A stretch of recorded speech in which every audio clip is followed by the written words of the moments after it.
time is it, Shivanji? It's 9:58. Did you already set up? Yeah, I'm Are ready. you online? Yes. Is anyone there? No. Okay. All set? You have the punny? Should I fill up new punnies at the old pen? It's okay. I don't need. I have enough.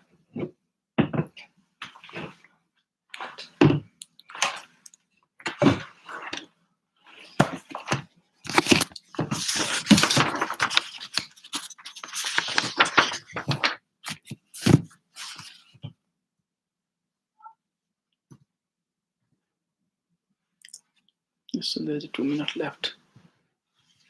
People usually come on right away? Yeah. Like right on time? Yep. Good.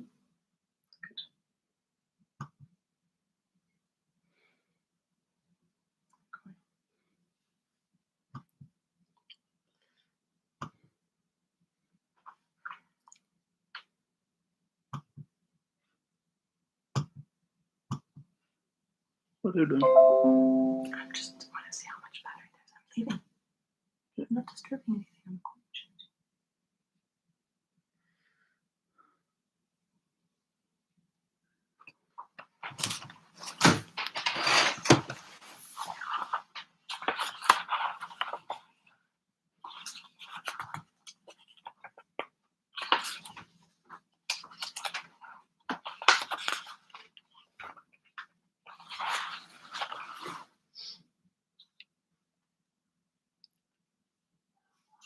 नमस्ते महेश भाई, कैसे हो?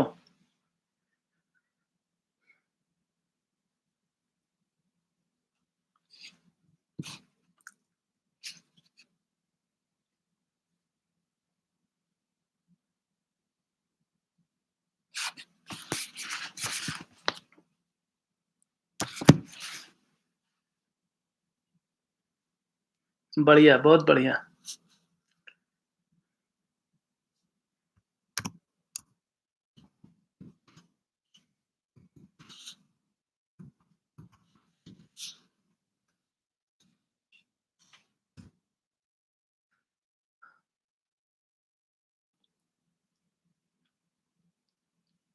हम लोग भी बहुत यहाँ पे अच्छे हैं। बढ़िया चल रहा है सारा कुछ महेश भाई।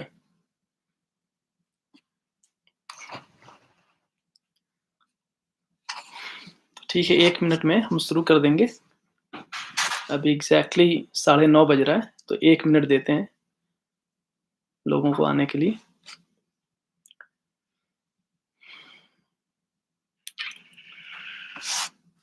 बाबू सिंह भैया नमस्ते। परिवार बढ़िया है, सब कुछ।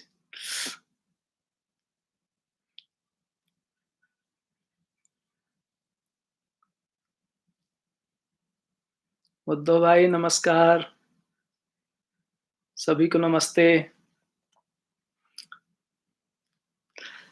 तो कुछ एक दो प्रश्न है।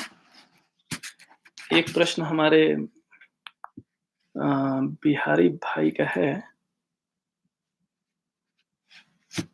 तो विपिन भाई का है, विपिन बिहारी भाई का। उनको आ जाने देता हूँ, तो वो करता हूँ। तब तक 1 मिनट में मैं फिर से रिव्यू कर देता हूँ कि जो हम लोगों ने कल किया था, तो सारी बातों को रिव्यू कर देते हैं। बहुत ही अद्भुत चैप्टर है ये, है ना? बल और शक्ति, स्थिति में बल और गति में शक्ति। तो स्थिति में बल संपन्नता है। तो स्थिति में बल संपन्नता का मतलब है स्वयं में व्यवस्था होना। गति में शक्ति संपन्नता का मतलब है समग्र व्यवस्था में भागीदारी करना। तो स्थिति और गति, बल और शक्ति, ये पूरा चैप्टर जिस एंगल से लिखा गया वो बेसिकली हम सभी मानव कैसे स्वयं में व्यवस्था हो सकें और समग्र व्यवस्था में भागीदारी कर सकें। इसके लिए जो भी मुद्दे हैं ध्यान में देने के लिए, वो पूरा इस अध्याय में हम लोगों ने देखा था।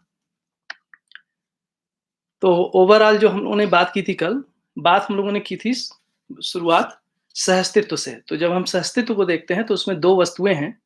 व्यापक है, व्यापक जो है स्थिति पूर्ण है। स्थिति पूर्ण का मतलब उसमें कोई परिवर्तन नहीं होता है।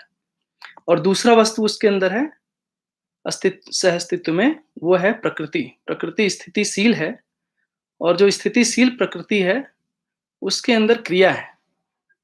जो क्रिया है वो 3 तरह की क्रियाएं प्रकृति में हमको देखने को मिलती हैं।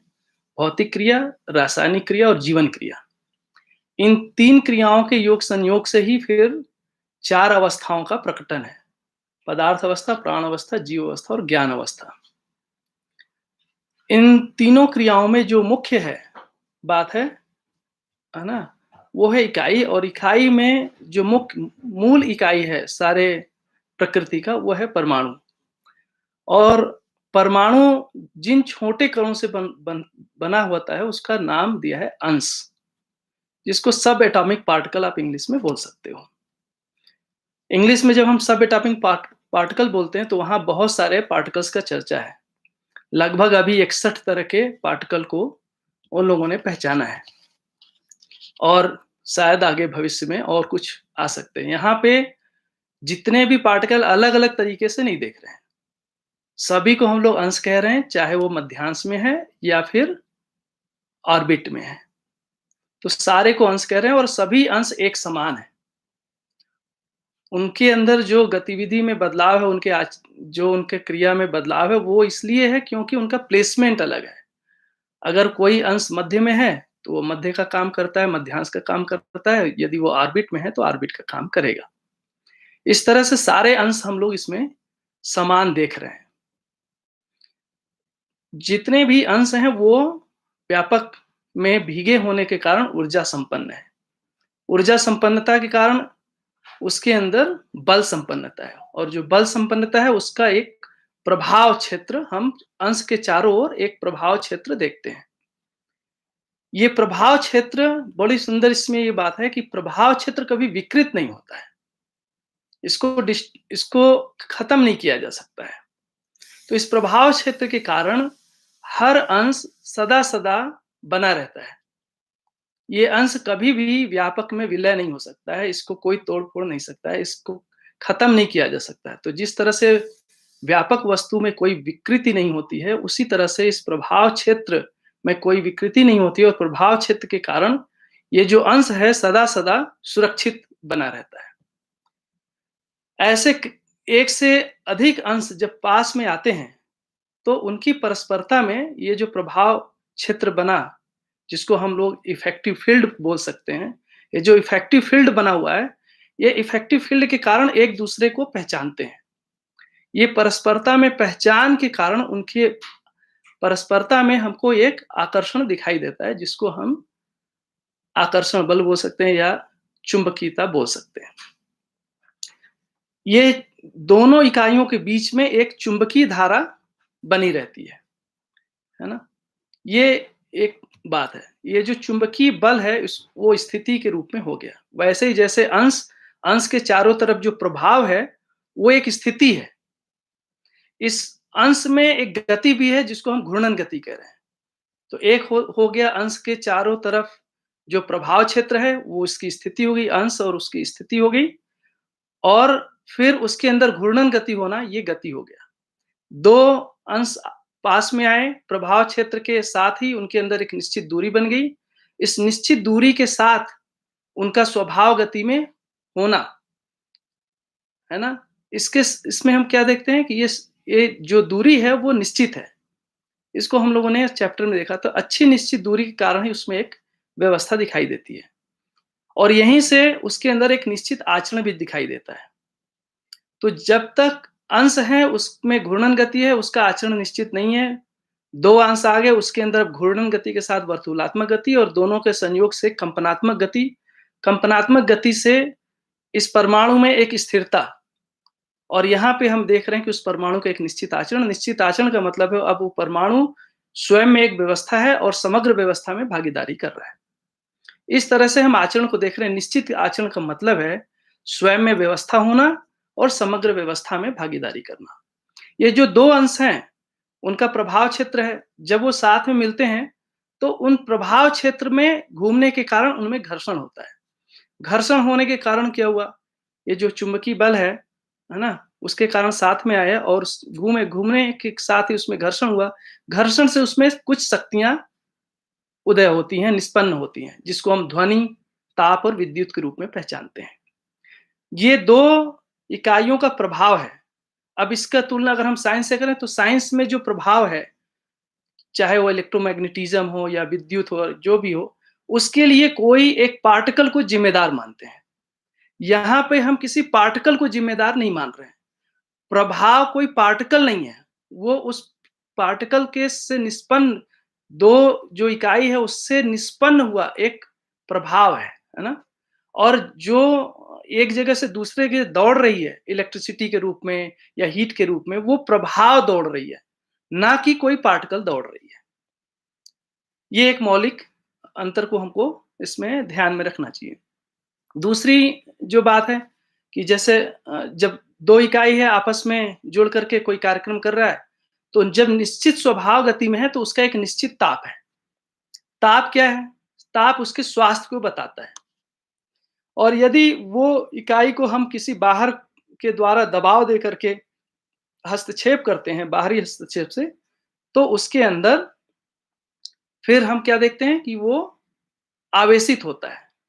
आवेश की स्थिति में क्या हुआ? उसके अंदर का ताप बढ़ जाता है। तो यदि वो बहुत नजदीक आ गया तो ताप बढ़ गया, दूर चला गया तो घट गया। ताप का घटना बढ़ना एक तरह से अस्वास्थ्यता है, बीमारी है। हम जैसे अपने शरीर में हम देखते हैं कि अगर हमारे शरीर का ताप ठीक है तो हम कहते हैं स्वस्थ है। अगर हम बीमार होते हैं तो हम देखते हैं हमारा ताप बढ़ गया। हम स्वभाव गति में नहीं है। इसी तरह से परमाणु के अंदर जब परमाणु क्रिया कर रहा है तो वो स्वभाव गति में क्रिया कर रहा है। अब परस्परता में बहुत सारे कण भी हैं, है ना? ये सारे कण मिल करके उसके ऊपर दबाव भी डालते हैं। इस दबाव के कारण कई बार क्या होता है कि जो परमाणु अंश हैं वो मध्यांश के कई बार नजदीक आने लगते हैं। यदि ये नजदीक आते हैं तो मध्यांश उस पे एक विकर्षण का बल लगाता है, जिससे वो ऑर्बिट में रहने वाले पार्टिकल के अंदर प्रत्याकर्षण, उस विकर्षण का एक रिस्पॉन्स प्रत्याकर्षण के रूप में होता है और वो पुनः अपने स्वभाव गति में निश्चित दूरी में या निश्चित अच्छी दूरी में फिर गति पथ पे आ जाता है। ऐसे ही कई बार अगर दूर जाता है तो उसके अंदर आकर्षण कम हो गया और आकर्षण कम होने की स्थिति में जो मध्यांश है उसके ऊपर एक आकर्षण बल लगाता है। ये जो आकर्षण बल लगाया उसके रिस्पॉन्स में जो ऑर्बिट में जो दूर जा रहा था उसमें एक प्रत्याकर्षण बल लगता है और पुनः वो अपने कक्षा में वापस आ जाता है और स्वभाव गति में बना रहता है। इस तरह से हम देखते हैं। हमारे विपिन भैया ने कल एक प्रश्न पूछा था कि उनका प्रश्न मैं ले लेता हूँ। विपिन भैया आ गए हैं इसलिए मैं उस प्रश्न को रोके रखा था कि मध्यांश में नेगेटिव और परिवेश में पॉजिटिव, जबकि मतलब मैंने बोला महेंद्र भैया जी ने बताया कि मध्यांश में नेगेटिव और परिवेश में पॉजिटिव, जबकि साइंस इसका उल्टा बताता है। उन्होंने भार को समझाते हुए 2-2 बार बोला था। कृपया आज के सेशन में इस पर प्रकाश डालें। ऋणाकर्षण तथा धनाकर्षण को समझाते हुए बताया था। तो भैया एक तो जब हम ऋणाकर्षण कह रहे हैं, धनाकर्षण कह रहे हैं और विज्ञान में जब हम पॉजिटिव और नेगेटिव कह रहे हैं तो देखो पॉजिटिव नेगेटिव के साथ है कि चार्ज है, उसमें कह रहे हैं ना, आवेश है। एक धन आवेश है, एक ऋण आवेश है ना? यहाँ पे हम धनावेश ऋण आवेश उस संदर्भ में नहीं कह रहे हैं। यहाँ पे क्या करें, एक अट्रैक्शन का नाम है नेगेटिव अट्रैक्शन, एक अट्रैक्शन का नाम है पॉजिटिव अट्रैक्शन। उसका नाम दे दिया, कुछ और भी नाम दिया जा सकता है। उसको ऋणाकर्षण को आप गुरुत्वाकर्षण भी कह सकते हैं और जो धनाकर्षण उसको लघुत्वाकर्षण कह सकते हैं, ऐसा कह सकते हैं, है ना? तो ऋणाकर्षण का क्या है मतलब है? ऐसा आकर्षण जो अपने में ज्यादा स्थिर है ना? जिसके अंदर स्थिरता ज्यादा है उसको ऋणाकर्षण बोल रहे हैं। और स्थिरता होने के कारण क्या होता है कि वो अपने आसपास के जो परिवेश हैं उसके उन कणों को आप अपनी तरफ आकर्षित करता है। ठीक है? धनाकर्षण क्या है? तो धनाकर्षण का मतलब है किसी की ओर आकर्षित होना और ऋणाकर्षण का मतलब यहाँ पे है किसी को आकर्षित करना, है ना? अगर हम गुरुत्वाकर्षण की परिभाषा देखते हैं तो जो लघुत्व है उसको अपनी, गुरु का मतलब है बड़ा, लघु का मतलब है छोटा।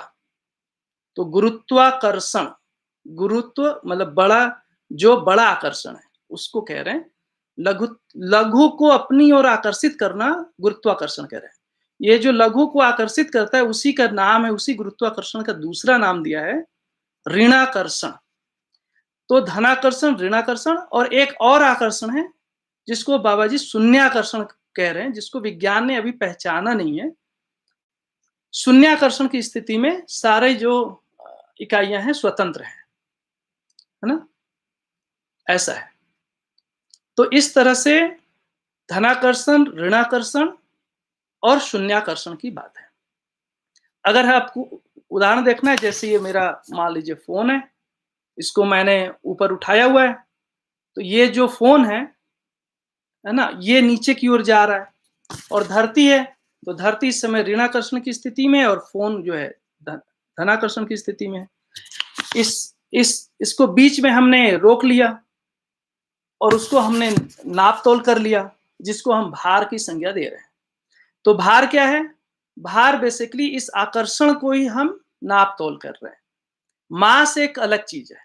अब जैसे ये फोन है, इसका यहाँ पे मास जो है, अगर हम इसको चंद्रमा पे ले जाते हैं तो चंद्रमा पे इसका भार अलग हो जाएगा। क्यों अलग हो जाएगा? क्योंकि भार आकर्षण से है और आकर्षण जो है परस्परता से है, और परस्परता लघुता और गुरुता से है।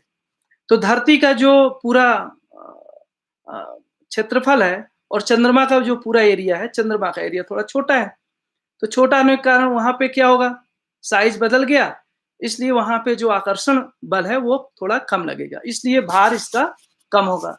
अगर इसको हम जुपिटर पे ले जाते हैं तो इसका भार बहुत ज्यादा हो जाएगा, परंतु उसके मास में कोई बदलाव नहीं होगा। ये मुख्य बात है। तो जब हम यहाँ पे पॉजिटिव नेगेटिव कह रहे हैं भैया, बिहारी भैया, है ना,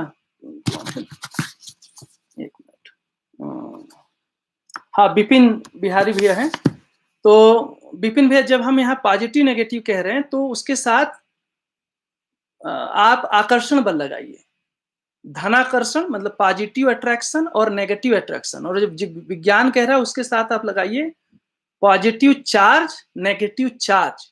अब विज्ञान क्या मानता है कि जो नाभिक है उसके ऊपर हमेशा पॉजिटिव चार्ज रहता है, और जो इलेक्ट्रॉन है उसके ऊपर हमेशा नेगेटिव चार्ज रहता है, क्योंकि नाभिक के अंदर प्रोटॉन है, जिसको अभी 1960 के बाद लोगों ने नाम थोड़ा बदल दिया अभी प्रोटॉन का, उसको अप क्वार्क के रूप में पहचानते। तो जो अप क्वार्क और डाउन क्वार्क है उस पे ऊपर पॉजिटिव देख रहे हैं। यहाँ पे हम लोग क्या देख रहे हैं कि किसी भी इकाई के ऊपर बाबा जी क्या देख रहे हैं, कोई भी इकाई जब वो स्वतंत्र है, जब हमने उस पर कोई दबाव लगाया, बाहर से हस्तक्षेप किया, तब वह पॉजिटिव चार्ज हुआ या नेगेटिव चार्ज हुआ।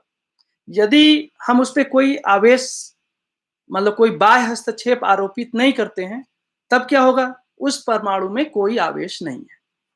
तो इस तरह से परमाणु के अंदर जो अंश हैं उस पे ना तो पॉजिटिव चार्ज है ना नेगेटिव चार्ज है, वो एक स्वभाव गति में कार्य करता है। बाहर का हस्तक्षेप होने पे ही वो फिर आवेशित होता है। आवेशित गति का अध्ययन हम विज्ञान में कर रहे हैं। तो विज्ञान ने अभी तक आवेशित गति का अध्ययन किया है, इसलिए ठीक से अध्ययन हो नहीं पा रहा है। जब बाबा जी इसी परमाणु का अध्ययन कर रहे हैं तो वो एक आवेशित गति में नहीं बल्कि स्वभाव गति में कर रहे हैं।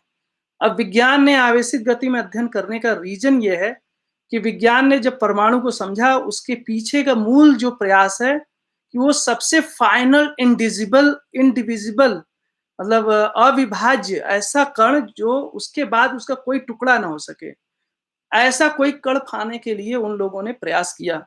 लंबे प्रयास के बाद उन लोगों ने एक परमाणु पाया था जिसका टुकड़ा नहीं हो सकता है। फिर उसके बाद लगभग 101 साल पहले उसको तोड़ा गया। वहां से दिखा कि नहीं, परमाणु के भी टुकड़े हो सकते हैं, उससे और टुकड़े हो सकते हैं, उसके और टुकड़े हो सकते हैं। तो सबसे अंतिम टुकड़ा क्या है, ये खोजने का प्रयास है। जबकि यहाँ पे क्या है कि सबसे अंतिम टुकड़ा खोजने की बात नहीं है ना। यहाँ पे जो व्यवस्था है उस व्यवस्था का मौलिक इकाई क्या है, मूल इकाई क्या है, उस मूल इकाई के रूप में परमाणु को पहचाना गया, ना कि अंतिम टुकड़े के रूप में इसकी खोजबीन हुई, है ना। तो बाबा जी का पूरा अध्ययन व्यवस्था के अर्थ में अध्ययन है, और व्यवस्था के अर्थ में परमाणु को पहचाना। जब हम अंश की बात करते हैं तो अंश व्यवस्था के अर्थ में नहीं है, व्यवस्था में नहीं है स्वयं में। अंश तभी व्यवस्था में है जब वो दूसरे अंश की परस्परता में आता है। इसीलिए अंश व्यवस्था के लिए प्रेरित है, परंतु उसका आचरण निश्चित नहीं है ना? उसका आचरण निश्चित नहीं है। जब हम परमाणु की बात करते हैं तो वही दो अंश आपस में मिलकर के एक निश्चित व्यवस्था को बना लेते हैं। अब वहां पे क्या देखते हैं कि अब वो इकाई का आचरण निश्चित है ना? यदि आचरण निश्चित है, इसका क्या मतलब हुआ कि उस इकाई में अब वो इकाई स्वयं में त्व सहित व्यवस्था है और समग्र व्यवस्था में भागीदारी कर रहा है। तो इस रूप में पहचाना गया। इसको हम लोगों ने कल देखा था। हम लोगों ने यह भी देखा कि जो भी क्रियाएं हैं उसमें एक स्थिति क्रिया है और गति क्रिया है। कोई भी क्रिया है उसके अंदर स्थिति है, गति है। जैसे हमने बोला कि मान लो एक परमाणु है, उसके अंदर अंशों का गठन है, 2 अंश का एक गठन है, 4 अंश का एक गठन है, 20 अंश का एक गठन है। ये जो गठन क्रिया है ये स्थिति क्रिया है, और इस स्थिति क्रिया के आधार पर उसकी कोई गति है। कोई भी गति है उसके पीछे एक स्थिति है, स्थिति से ही गति है। ठीक है, ऐसे ही अगर हमने उसके पीछे जब देखा तो उसमें क्या देखा, चुंबकीय बल है, वही स्थिति है। जब हमने उसको परस्परता में उसका प्रभाव देखा शक्ति के रूप में, तो विद्युत ध्वनि ताप हमको दिखाई दिया। उसके नीचे गए और अंश के नीचे गए तो अंश का जो प्रभाव क्षेत्र है वो स्थिति के रूप में है। उसके अंदर घूर्णन जो है वो गति के रूप में है, जब घूर्णन कर रहा है तो गति के रूप में है। इस तरह से हर छोटे से छोटे, बड़े से बड़े, उससे बड़े, चाहे जितना बड़े जाएं, हर जगह स्थिति और गति के रूप में ही क्रियाएं हैं। स्थिति के समय उसको हम बल बोल रहे हैं, है ना? स्थिति क्रिया का मतलब है बल, और गति उसको शक्ति बोल रहे हैं, है ना? इस तरह से है। जीवन में भी वैसा ही है। जीवन में के अंदर जो मन है, वृत्ति है, चित्त है, बुद्धि है, आत्मा है, ये सब बल की क्रियाएं हैं, जिसको हम आस्वादन, तुलन, चिंतन, है ना, बोध और अनुभव के रूप में पहचानते हैं। और जब हम गति क्रिया को देख रहे हैं, शक्ति को देख रहे हैं, तो शक्ति क्या है जीवन में? जीवन में शक्तियां हैं जिसको हम प्रमाण, संकल्प, इच्छा, विचार, आशा उस रूप में पहचान रहे हैं। इसको हम शक्ति के रूप में देख रहे हैं, है ना? तो इस तरह से स्थिति और गति, बल और शक्ति अविभाज्य है। स्थिति, बल जो है स्थिति के रूप में जब हम देखते हैं तो उससे वो इकाई स्वयं में व्यवस्था है, और जब हम शक्ति के साथ देखते हैं तो समग्र व्यवस्था में भागीदारी है। ये मोटा मोटा हम लोगों ने अध्ययन किया था। ठीक है, फिर उसके बाद हम आपको जस्ट 1-2 मेरे उत्तर हो गया मेरे ख्याल से, है ना? तो और कोई अब जो प्रश्न आएगा मैं बाद में लेता हूँ, बाद में चेक करूंगा उसको टुवर्ड्स द एंड। हो सकता है कि हमारे विपिन जो भैया हैं उनका प्रश्न का उत्तर हो गया। एक और क्वेश्चन था दीदी का, किसका था मैं भूल गया, नाम नहीं लिख पाया। उसमें वो पूछ रहे हैं कि ये जो लिखा है, हर कार्य विन्यास, प्रवृत्ति, प्रयास, क्रिया, व्यवहार, फल, परिणाम के साथ ही सहअस्तित्व मूल्यांकन होना स्वाभाविक है। ये क्या है? प्रयास क्या है, क्रिया क्या है, व्यवहार क्या है, फल परिणाम क्या है, प्रवृत्ति क्या है, इसको पूछ रहे हैं। तो बेसिकली जब हम प्रवृत्ति की बात कहते हैं तो मानवीयतापूर्ण मानसिकता की बात कर रहे हैं, जो हमारे जीवन में आशा, विचार, इच्छा, संकल्प, ये जो क्रियाएं हैं, परावर्तन होने के पहले की जो स्थिति है, वो हमारी प्रवृत्तियों के लिए जिम्मेदार है। ठीक है, उसको हम प्रवृत्ति के रूप में पहचान रहे हैं।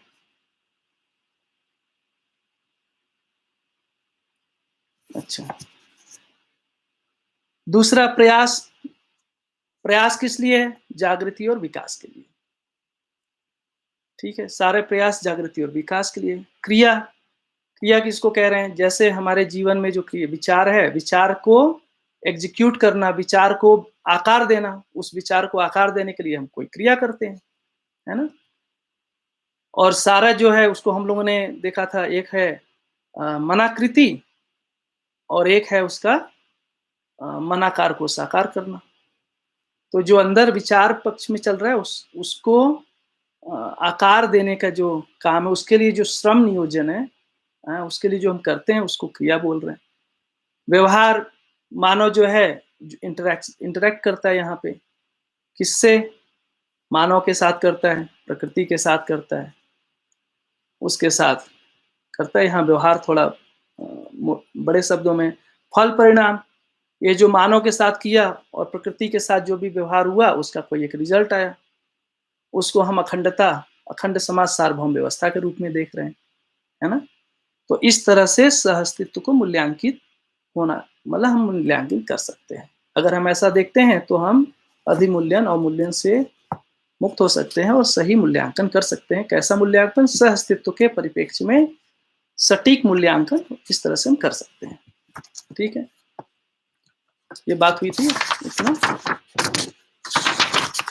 आगे मैं पढ़ता हूं और थोड़ा सा, क्योंकि जो हमने लास्ट का पढ़ा था वो थोड़ा बड़ा पैराग्राफ था, उसको मैं 2-4 लाइन पहले से पढ़ देता हूं। और अंश का एक क्वेश्चन और आया है ना, अंश का आचरण क्यों निश्चित नहीं है, उसे प्रकाश डालें भाई। बड़े अच्छा, तो ठीक है भैया, अभी हमने बताया, उसको ले लेता हूँ, 2 मिनट का ही प्रश्न है ये। देखिए भैया, निश्चित आचरण किसको कह रहे हैं? निश्चित आचरण का मतलब है कि कोई इकाई स्वयं में व्यवस्था होना, समग्र व्यवस्था में भागीदार होना। जब कोई अंश जो है अकेले, मान लीजिए, वो किसी इकाई में नहीं है, अभी किसी परमाणु में नहीं है, वो केवल घूर्णन गति कर रहा है, तो ये जो घूर्णन गति करता हुआ, ऐसे कुछ अंश हैं अस्तित्व में, ये जो घूर्णन गति करता हुआ अकेला अंश है, वो किसी के साथ अभी व्यवस्थित नहीं हो पाया है। उसका जो गति है वो रैंडम है, अनिश्चित है। इसमें जो निश्चितता है उसमें 2 चीजें चाहिए, एक कोई चीज मध्य में होना चाहिए और एक परिवेश होना चाहिए। तो इस स्थिरता के लिए उसके अंदर घूर्णन गति का होना, वर्तुलात्मक गति का होना और इन दोनों के संयोग से कंपनात्मक गति का होना, 3 गतियों के साथ ही उसके अंदर कोई एक निश्चित गति की बात आती है। जब हम अंश देख रहे हैं तो उसके अंदर, अकेले अंश के अंदर ये तीनों नहीं होता है, केवल घूर्णन गति होता है।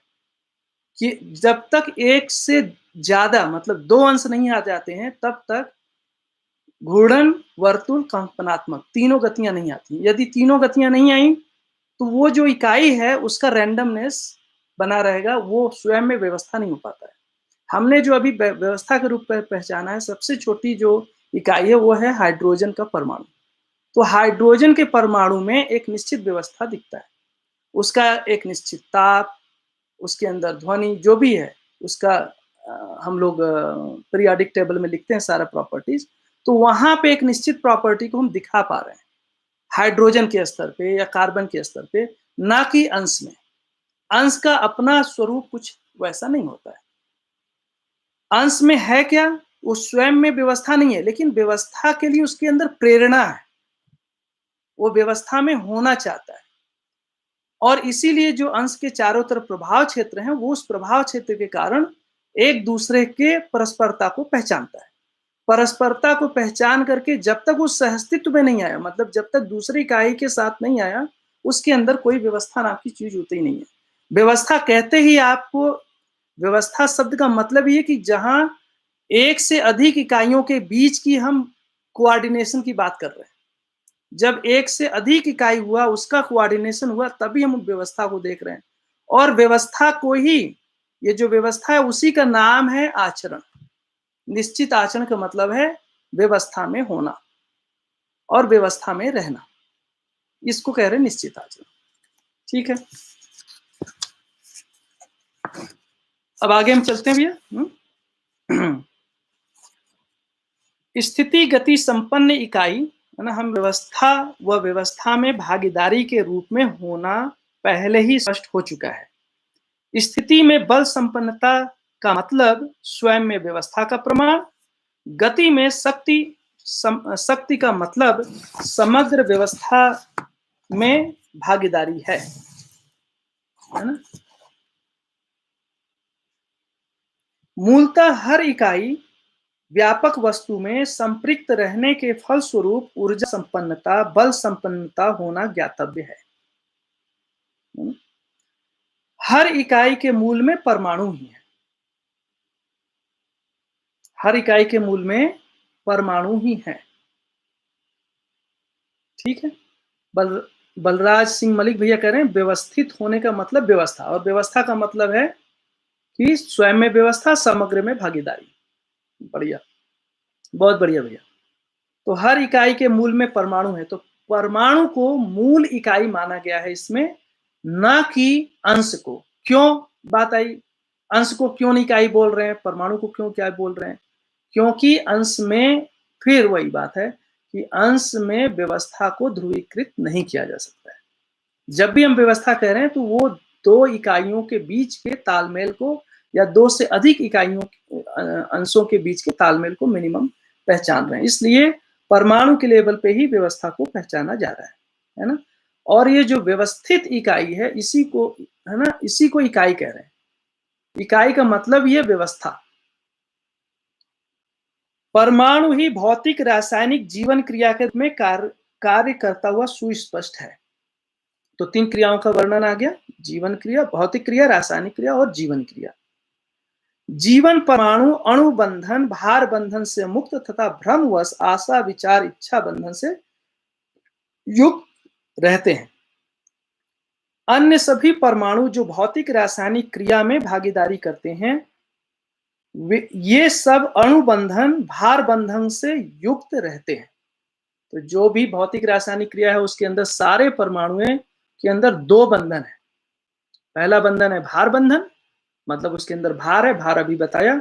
तो भार से वो हर जो जड़ परमाणु है उसके अंदर जो अणु बने, उससे बड़ी चीजें बनी, वो भार से अनुबंधित हैं, और इसके कारण वो उसके अंदर अणु बनने की बात है। मतलब एक का दूसरे से जुड़ना, एक परमाणु दूसरे परमाणु के साथ जुड़ करके रहता है। अगर आप अस्तित्व में इस तरह से देखेंगे तो कोई स्वतंत्र परमाणु नहीं मिलता है। जैसे हाइड्रोजन कोई स्वतंत्र परमाणु अस्तित्व में नहीं मिलता है, जब भी मिलेगा H2 के फॉर्म में मिलता है, अणु के फॉर्म में मिलता है वो। ऐसे बाकी CO2 के फॉर्म में, O2 के फॉर्म में, इस तरह से मॉलिक्यूलर फॉर्म में ही वो मिलते हैं। क्यों मिलते हैं मॉलिक्यूलर परमाणु के लेवल? क्योंकि हर परमाणु में अणु बंधन है ही, इसलिए अणु बना के रखते हैं। ठीक है।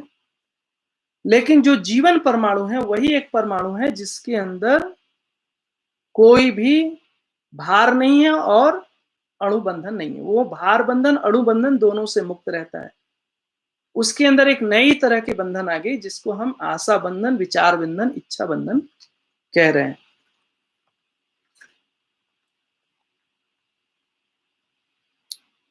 सबसे छोटी रचना परमाणु ही है ना।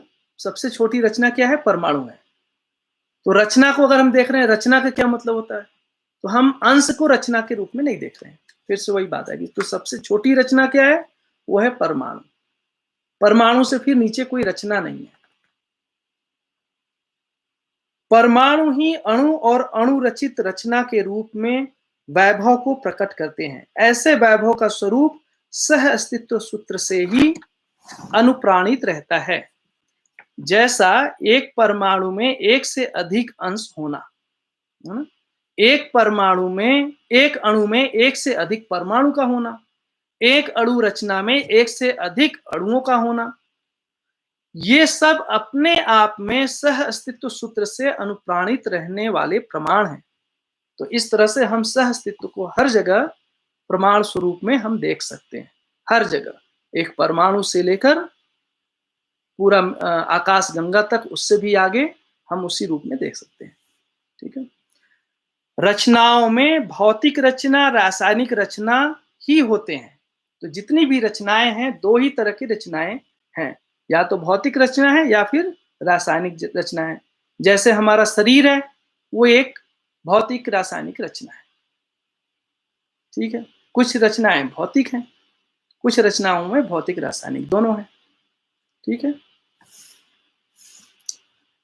इन रचनाओं में एक दूसरे के लिए पूरक और उपयोगी होना सुस्पष्ट हो चुका है। तो क्या बात है, सारी रचनाओं में मौलिक बात क्या है? दो बातें। हर रचना में बहुत ध्यान देने की बात है कि जब हम व्यवस्था कह रहे हैं, है ना, व्यवस्था और व्यवस्था में भागीदारी कह रहे हैं, तो उसमें दो बड़ी सुंदर बात निकल कर आई। उसके अंदर वो उपयोगी है और पूरक है ना? हर रचना में ये निहित है, उपयोगी है और पूरक है। और मनुष्य को उपयोगी होना है और पूरक होना है, ये बाकी वाली बात है। इन सभी प्रजाति के अणु में स्थिति और गति दोनों की अभिव्यक्ति निरंतर वर्तमान है। तो क्या कह रहे हैं अब उसके बाद कि जितने भी प्रजाति के अणु हैं, सब में जो निरंतर वर्तमान है, क्या चीज निरंतर वर्तमान है? वो है स्थिति गति की अभिव्यक्ति। स्थिति गति की अभिव्यक्ति ये निरंतर वर्तमान है,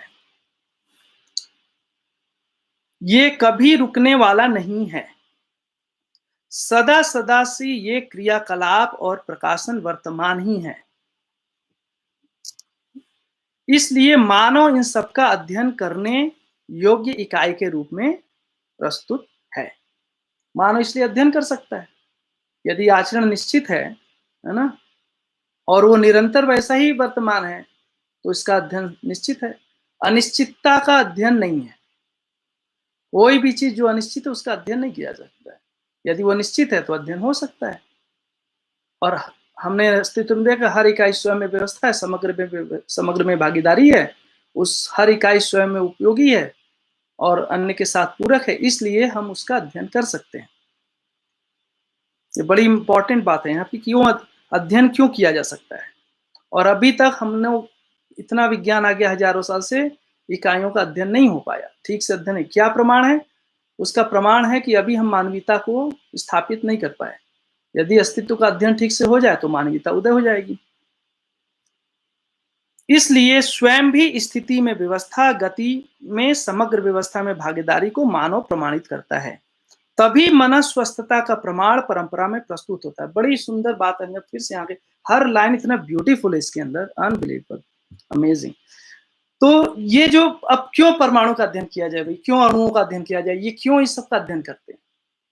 क्योंकि इन सब के अध्ययन से ही हमारे अंदर विश्वास होता है कि व्यवस्था है। अभी मानव का अध्ययन करके तो विश्वास नहीं हो सकता है।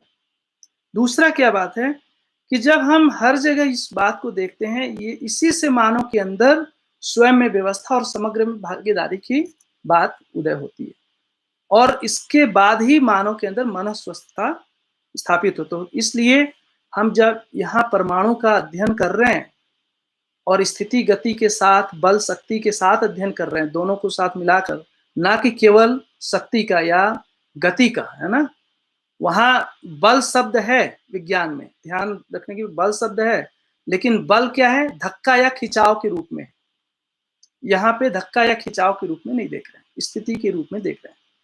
तो चूंकि अस्तित्व में व्यवस्था है, उसका अध्ययन हो सकता है, और इस तरह से मानव अध्ययन करके स्वयं में व्यवस्था हो सकता है, समग्र व्यवस्था में भागीदारी कर सकता है।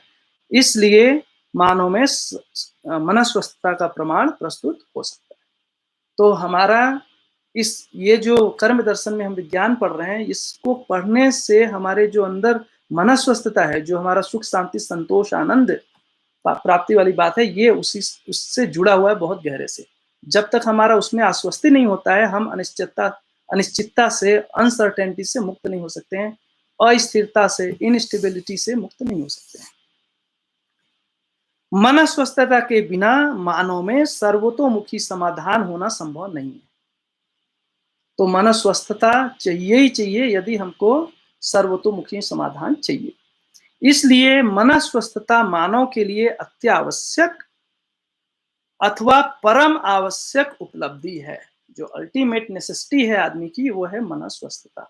तो हम लोगों ने शुरू किया था विज्ञान का अध्ययन, है ना, अणु परमाणुओं का अध्ययन, और यहाँ पर आते आते किस तरीके से उसका जुड़ाव हम अपने मनस्वस्थता के साथ देखते हैं, है ना।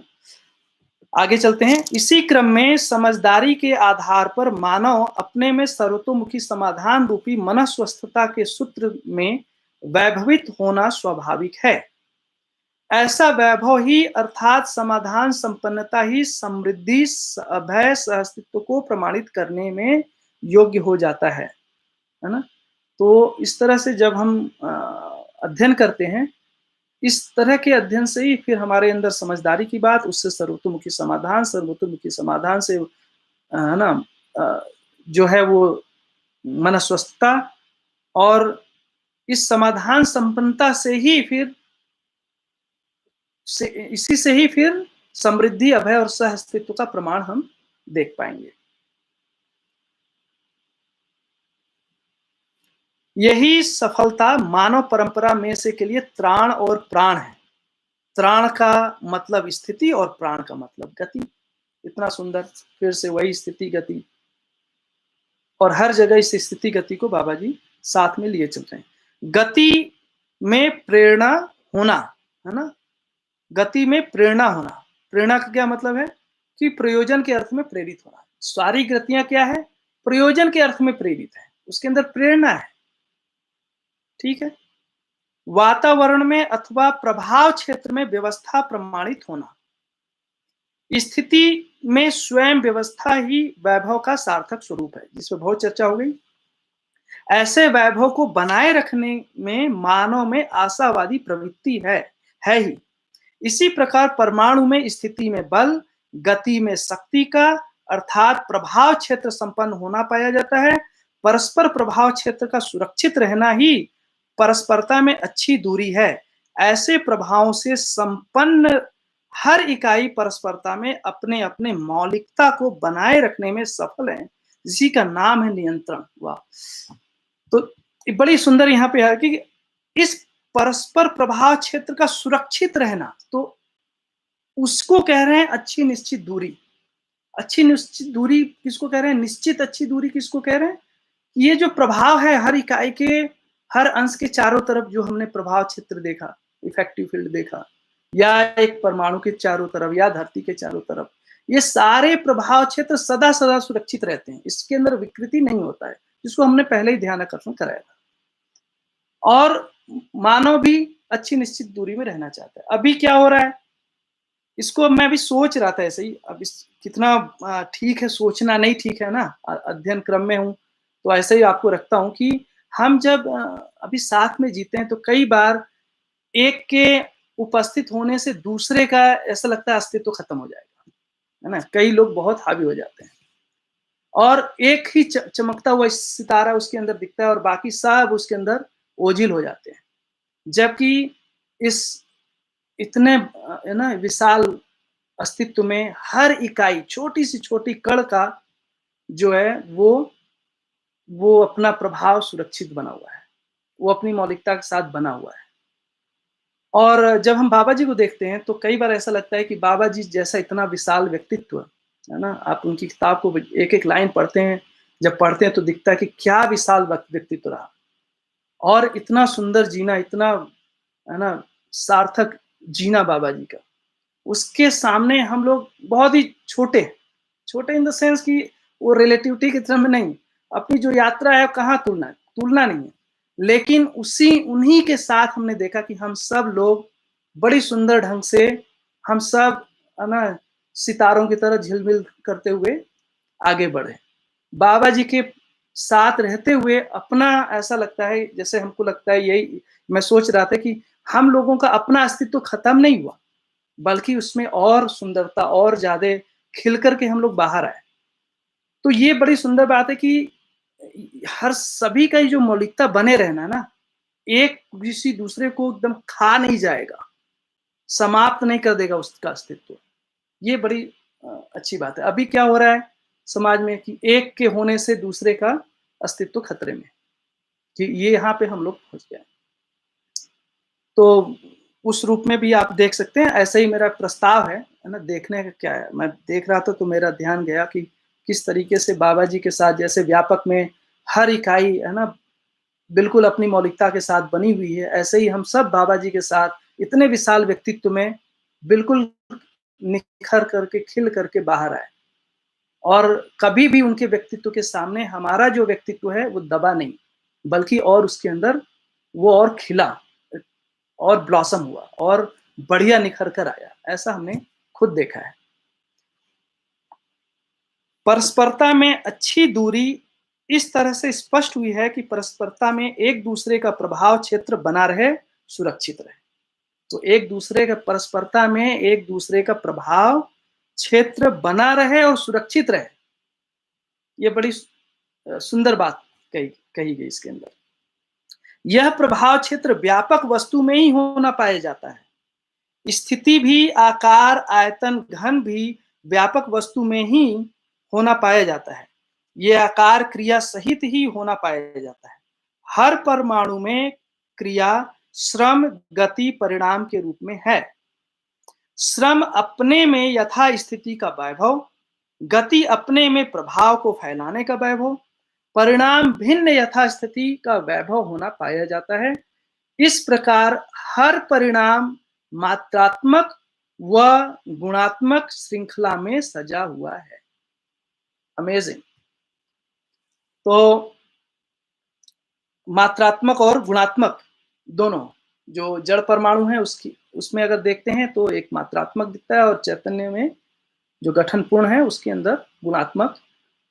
और पूरी जो क्रिया है, क्रिया को हम लोगों ने 3 के साथ देखा, श्रम, गति, परिणाम के साथ। इस पे बहुत चर्चा हो चुकी है, इसको हम ज्यादा नहीं लेते हैं, और इसमें बहुत स्पष्ट से लिखा भी है, पहले भी इस पे काफी चर्चा हो चुकी है।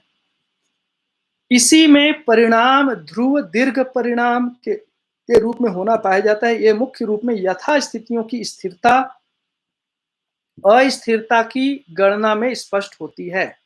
प्रत्येक यथास्थितियां सह अस्तित्व सूत्र से सूत्रित होने के आधार पर पूरकता और उपयोगिता पूरकता के अर्थ में सार्थक रहता है। इस प्रकार सभी वस्तु की सार्थकता समझ में आती है। तो हर वस्तु की सार्थकता समझ में आती है, मतलब क्या है कि हर वस्तु पूरकता उपयोगिता के साथ उसका एक प्रमाण और उसकी परंपरा है ना। हर यथास्थिति, तो जितनी भी यथास्थितियां आई वो सब यथास्थिति में क्या देखते हैं, उपयोगिता और पूरकता। तो उपयोगिता पूरकता पूरा थ्रू एंड थ्रू हमको दिखाई देता है। इस तरह से सह अस्तित्व सूत्र से सभी चीजें ब्यूटीफुली सूत्रित है। ठीक,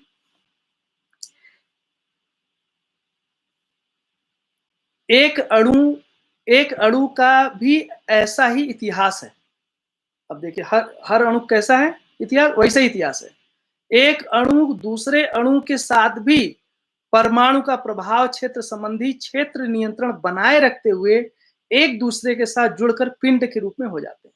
तो जब अणु बनता है उसमें एक से अनेक परमाणु साथ में आए, तो हर परमाणु का जो प्रभाव क्षेत्र है वो बना हुआ है। ये सुंदर बात, प्रभाव क्षेत्र को कोई खत्म नहीं कर रहा है। अभी जब हम विज्ञान की बात करते हैं तो सारे पार्टिकल, कल बता रहा था कि पार्टिकल अभी क्या हो रहा है कि कोई भी पार्टिकल है उसके अंदर अनिश्चितता है। वो पार्टिकल वेव भी बन सकता है, और पार्टिकल वेव कब बनता है, जब उसके अंदर बहुत तेज गति होती है। तो वही पार्टिकल तेज गति पा करके, प्रकाश की गति पा करके वेव बन जाता है ना, पार्टिकल खत्म हो जाता है। और पुनः जब वो वापस किसी फील्ड में जाता है तो उसका गति कम होता है और फिर से वो पार्टिकल के रूप में आ जाता है। इस तरीके से उसके अंदर खाने पीने की जुगाड़ है, और उससे बड़ा खाने पीने को जुगाड़ ब्लैक होल में रखा है। अंत में ब्लैक होल क्या है, सबको खा जाने वाली चीज, उसके अंदर कुछ भी बचना नहीं है ना। सारी चीजें उस ब्लैक होल में समाहित होनी है। क्यों होनी है, क्योंकि उसके अंदर बहुत ही स्ट्रांग ग्रेविटेशनल पुल है। अब स्ट्रांग ग्रेविटेशनल पुल है तो क्या करेगा, वो सबको अपने अंदर ले लेगा। यहाँ पे क्या दिखा, ग्रेविटेशनल, जिसको बाबा जी गुरुत्वाकर्षण कह रहे हैं है ना, ग्रेविटी कह रहे हैं, वहां पे वो खा नहीं जा रहा है बल्कि एक व्यवस्था को बना रहा है। एक अच्छी निश्चित दूरी में व्यवस्था को सजाए हुए है। किस तरीके से, धनाकर्षण और ऋणाकर्षण के साथ वो सह अस्तित्व को प्रमाणित कर रहा है। उसको ऐसे देख रहे हैं है ना। तो बहुत सुंदर। इसमें मानव का कोई योगदान नहीं रहा। अब ये जो बना हुआ है इसमें मानव ने कुछ नहीं किया है। ये सारे क्रियाकलाप पूरकता और उपयोगिता विधि से जागृति और उसकी निरंतरता तक में सार्थकता को प्रमाणित किए रहते हैं। कहां तक ये सूत्रित है पूरी बात, मानव की जागृति तक। जागृति होने तक ये पूरी बात वैसे ही सजी हुई है। सभी अवस्थाएं एक दूसरे के साथ जुड़ी हुई होती हैं, है ना? तो पदार्थ अवस्था से प्राण अवस्था, प्राण अवस्था से जीव अवस्था, जीव अवस्था से ज्ञान अवस्था, सब एक दूसरे से जुड़े हुए हैं, सह अस्तित्व के सूत्र में सूत्रित हैं, अनुप्राणित हैं उसी से। जैसे भौतिक क्रियाकलाप को रासायनिक क्रियाकलाप से, तो भौतिक क्रियाकलाप किससे जुड़ी है? रासायनिक क्रियाकलाप से जुड़ी है। भौतिक रासायनिक क्रिया पे बहुत अच्छी चर्चा हुई होगी जब हम लोग मानव व्यवहार दर्शन पढ़ रहे थे, उसके अंदर आया था ये। भौतिक क्रिया किसको कह रहे हैं, रासायनिक क्रिया किसको कह रहे हैं, है ना? उसके अंदर क्या जुड़ाव है, वो सब बातें पहले हो चुकी है।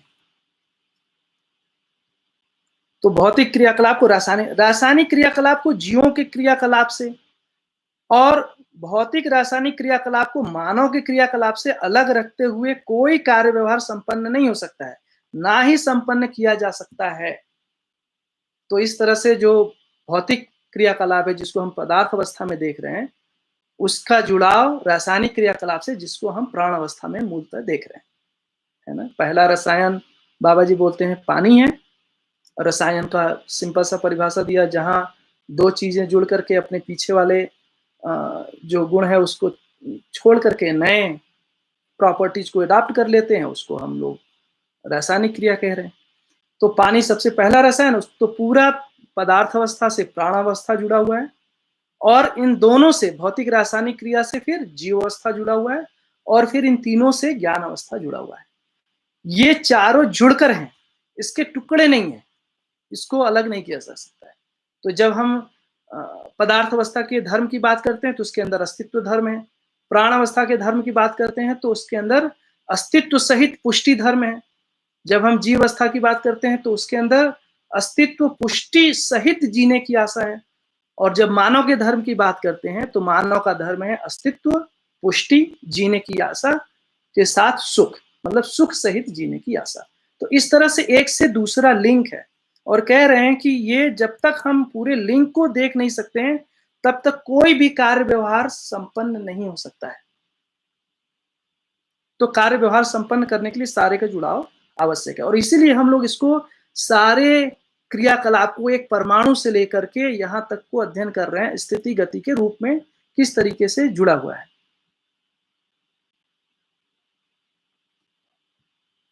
ये सब मानव के साथ अविभाज्य रूप में जुड़े रहते हैं, इनकी मर्यादाएं निभाते ही रहते हैं। इनके साथ मर्यादा निभाने के लिए मानव को जानकारी होने की आवश्यकता है। तो हम उनके साथ कैसे निभ पाएं, पदार्थ के साथ, प्राण के साथ, जीवों के साथ कैसे निभ पाएं, जब हमको उसकी समझ होएगी। अगर हम समझ नहीं होएगी तो ना तो हम मानव के साथ निभ पाएंगे और ना ही हम शेष प्रकृति के साथ निभ पाएंगे।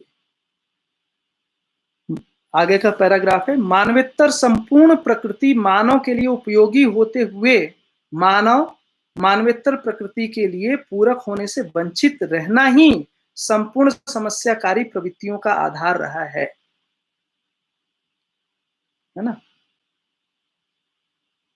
इससे क्रमागत विधि से जो कुछ भी उपलब्धियां मनाकार को सार्थक करने में हुई, उसका भी उपयोग सदुपयोग का रास्ता इसीलिए अड़चन में पड़ गया कि मनस्वस्थता का भाग अपने आप में उपेक्षित रहा। बड़ा सुंदर, अगेन हर लाइन इट्स टू ब्यूटीफुल। देख क्या कह रहे हैं कि जो पीछे की तीन अवस्थाएं हैं वो मानव के लिए उपयोगी और पूरक है ना? मानव के लिए उपयोगी है, मानव को उनके साथ पूरक होना है। मानवेतर प्रकृति के लिए मानव जो है पूरक नहीं हो पाया है, मानव अभी मानवेतर प्रकृति के लिए पूरकता को नहीं दिखा पाया। ठीक है, इसलिए सारी समस्याकारी प्रवृत्तियां हमको समस्या दिखती है। अब ये कैसे होगा? तो ये कह रहे हैं कि इससे क्रमागत विधि से जो कुछ भी उपलब्धियां मनाकार को सार्थक करने में हुई, तो जो हमने मनाकार को किस रूप में, आहार आवास अलंकार, है ना, दूरदर्शन दूरगमन दूर श्रवण के रूप में जो कुछ हमने बनाया, उसका भी बहुत कोई उपयोग सदुपयोग ठीक से नहीं हो पाया, जबकि उसका बहुत ही सुंदर सदुपयोग हो सकता है। अभी हम कर ही रहे, दूर दर्शन दूर श्रवण है उसका बढ़िया सदुपयोग हो रहा है। इस क्लास के माध्यम से। तो अभी पीछे क्यों नहीं हो पाया, क्यों अपराध में वो सारे लगे, क्योंकि जो मानव में मनस्वस्थता वाला भाग है, तो मानव की दो परिभाषा, मनाकार को साकार करने वाला, मनस्वस्थता को का आशावादी या मनस्वस्थता को प्रमाणित करने वाला। तो मनस्वस्थता वाले भाग में भी काम नहीं हुआ है, ये मनस्वस्थता को अभी प्रमाणित नहीं कर पाए, इसलिए जो मनाकार रूपी वस्तुएं हैं उसका भी अभी उपयोग, सदुपयोग, प्रयोजनशीलता अभी मानव को स्पष्ट नहीं हुआ, बल्कि उसका ज्यादा बड़ा भाग मानव ने दुरुपयोग किया है। हर जगह, चाहे वो आहार हो, कपड़ा हो, मकान हो, फोन हो, कुछ भी हो, सबका जितना हो सकता है उतना दुरुपयोग ही हुआ है, उसका सदुपयोग अभी नहीं आया। ठीक है, और पीछे क्यों नहीं हुआ मनस्वस्थता, उसके पीछे वाले बताया मनस्वस्थता इसलिए नहीं हुआ कि अस्तित्व का ठीक से अध्ययन ही नहीं हुआ। अगर अस्तित्व का अध्ययन नहीं हुआ तो मानव के अंदर फिर समाधान की बात नहीं है, और अगर ये नहीं है तो मनस्वस्थता फिर नहीं हो सकती है।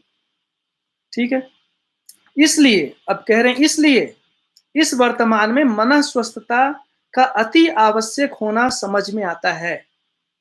Most important things right now is healthy state of mind. सबसे महत्वपूर्ण बात है हेल्दी स्टेट ऑफ माइंड का होना।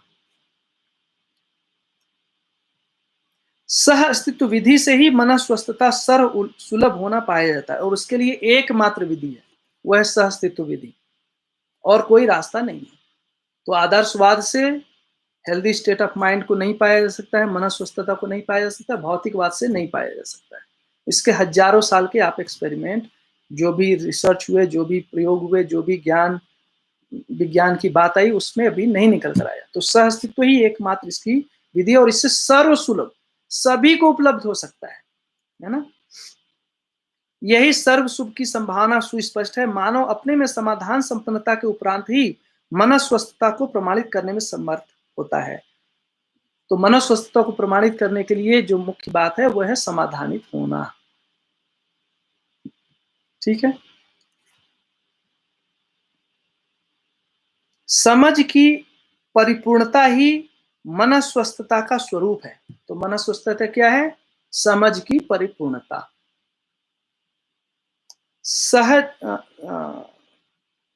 समझ सह अस्तित्व सह स्वीकृति है। अब समझ क्या है, ये जो सह अस्तित्व है उसकी स्वीकृति है, सह अस्तित्व है, ये स्वीकृति ही समझ है। इस प्रकार संपूर्ण ज्ञान स्वीकृति के रूप में स्वीकृति अस्वीकृति का अधिकार हर मानव में निहित है। तो संपूर्ण ज्ञान क्या है, ज्ञान जो वस्तु है वो स्वीकृति में हमारे आता है ना, और उसके साथ ही हम आगे का कोई हमारा रास्ता दिखता है। और फिर आगे हर मानव कर्म करने के उसके अंदर कल्पनाशीलता, उसके साथ साथ कर्म स्वतंत्रता है। तो बाबा जी ने उसको भी नहीं है ना, हस्तक्षेप नहीं कर रहे हैं, कह रहे भाई स्वीकृति अस्वीकृति का अधिकार हर मानव में है, आपके अंदर अधिकार है, आपके अधिकार में है, आप उसको स्वीकार कर सकते हैं। आपके अधिकार की बात है, आप उसको ना स्वीकारें। स्थिति गति का वैभव, धरती, सौर व्यूह, अनेक सौर व्यूह, आकाश गंगा, सभी आकाश गंगा में होना पाया जाता है ना। तो कहां कहां बोल दिए कि धरती पे सौर व्यूह, अनेक सौर व्यूह, आकाश गंगा, सभी आकाश गंगा में स्थिति गति को देख रहे हैं। इसका प्रमाण यह है, परमाणु से लेकर धरती तक सभी अपने अपने स्थिति गति में प्रमाणित होने तक अध्ययन गम्य हो जाता है। तो इस तरह से इतना हम लोग अध्ययन कर सकते हैं। यहां तक अध्ययन हर मानव के लिए सुलभ है, ये सब के लिए सुलभ भी है। इसके अनंतर ऐसे ग्रह गोलों की स्थिति गति की स्वीकृति होती है। अब इतना अध्ययन हो गया, इसके आगे क्या होगा, उसके आगे क्या होगा, उसके आगे क्या होगा, इतना होने के बाद हमारे अंदर सहज ही उसकी स्वीकृति हो जाती है ना, कि ऐसा ही होगा। जब हमने परमाणु देख लिया वैसा ही, अणु देख लिया वैसा ही, सारे है ना प्राणावस्था में एक कोशिका से लेकर के बड़े बड़े वृक्ष तक, फिर पूरा इकोसिस्टम, पूरा धरती, पूरा सोलर सिस्टम, इतना अध्ययन हो गया। उसके आगे आकाश गंगा, इस सब का अध्ययन हो गया। तो उसके आगे क्या है, उसके आगे वही ऐसा ही होगा। इससे हमारा विश्वास बनता है। अभी हमारा क्या ध्यान है कि वो दूसरे आकाश गंगा में क्या है, वहां पे एक लाइट चमक रही है। तो इस तरह से हम ध्यान जाता है, और अपने पास जो है उसका ठीक से अध्ययन नहीं हो पा रहा है। तो इस तरह से हम फंसे हुए हैं। ये अध्ययन का वस्तु है और इस अध्ययन से हम आश्वस्त हो सकते हैं।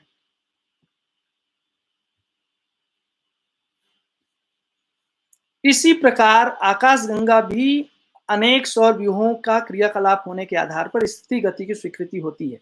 इसी के साथ व्यापक वस्तु की भी स्वीकृति रहती है ना? तो व्यापक वस्तु भी हमारे स्वीकृति में आता है। एतएव स्वीकृति की विशालता में से अपनी आवश्यकताओं को प्रमाणों के रूप में अध्ययन करना मानव की एक आवश्यकता है। ये मानव की आवश्यकता है। स्वीकृति के आधार पर अध्ययन होने की व्यवस्था मानव की आवश्यकता अनुसार निर्भर है। बड़ा सुंदर, कितना हर लाइन में जबरदस्त। स्वीकृति के आधार पर अध्ययन होने की व्यवस्था मानव की आवश्यकता अनुसार निर्भर है। जितना आवश्यकता उतना लो भैया, है ना? जानने मानने की विशालता व्यापक और अनंत के संबंध में स्वीकार चुके हैं। जानने मानने किस अर्थ में है? विशालता व्यापक और अनंत।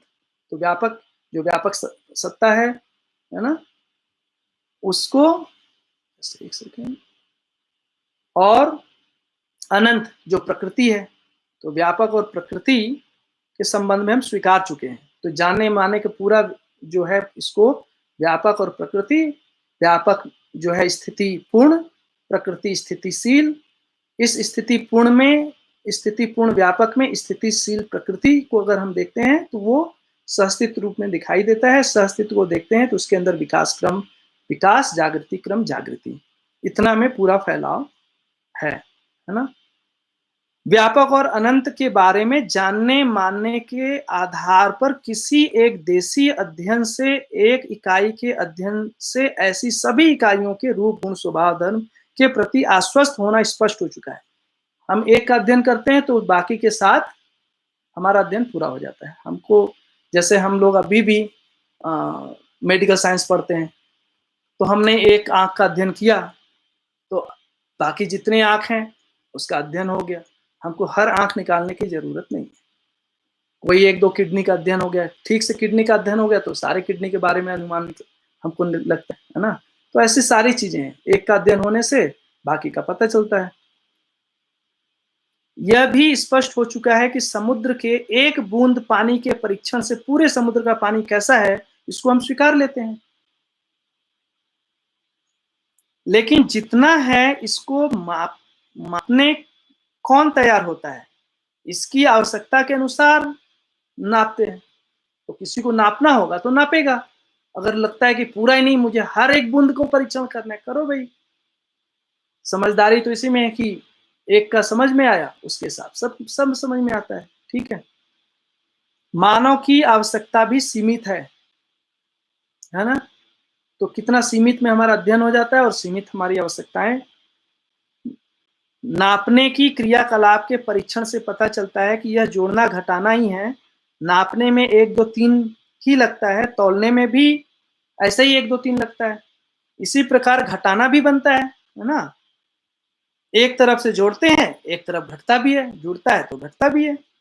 जोड़ने घटाने दोनों को मिलाने से यथास्थिति ही हाथ लगती है ना? तो दोनों तरह से, अगर एक पौधा है वो मर गया, झाड़ मर गया तो पदार्थ अवस्था बन गया, फिर वो किसी में प्राण अवस्था में परिवर्तित हो गया, है ना? तो इस तरह से सबकी यथास्थिति बनी रहती है। जैसा है जितना है यही यथास्थिति है।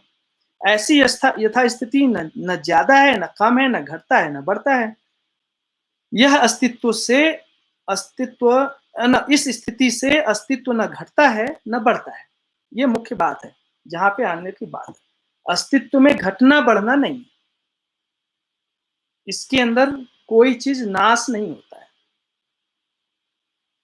इस विधि से अभी क्या हो रहा है विज्ञान में, अगर इसकी तुलना करें तो एक बार बिग बैंग हुआ और अभी पूरा यूनिवर्स एक्सपैंडिंग मोड में है ना? और फिर क्या होगा आगे जाकर के कुछ समय बाद, फिर वो फिर वो सिकुड़ जाएगा और वापस एक बिंदु में समा जाएगा। यहाँ पे क्या करें, अस्तित्व में घटना बढ़ना नहीं है, ठीक। इस विधि से हमारी परीक्षण करने की सीमाएं अपनी आवश्यकता पर निर्भर रहना स्पष्ट हो जाती हैं। जोड़ घटाने के क्रम में ऋण अनंत धन अनंत रूपी अर्थ मानव स्वीकार चुका है। जोड़ घटाने का ऋण अनंत और धन अनंत, है ना, कितना भी जोड़ सकते हैं, अनंत तक जोड़ सकते हैं और अनंत तक घटा सकते हैं। इस प्रकार से अस्तित्व में अनंत की कल्पना अथवा स्वीकृति कुछ हद तक संख्याकरण न कर पाने के रूप में मानव परंपरा में स्वीकृति हो चुकी है। कितने परमाणु हैं अस्तित्व में? अनंत है।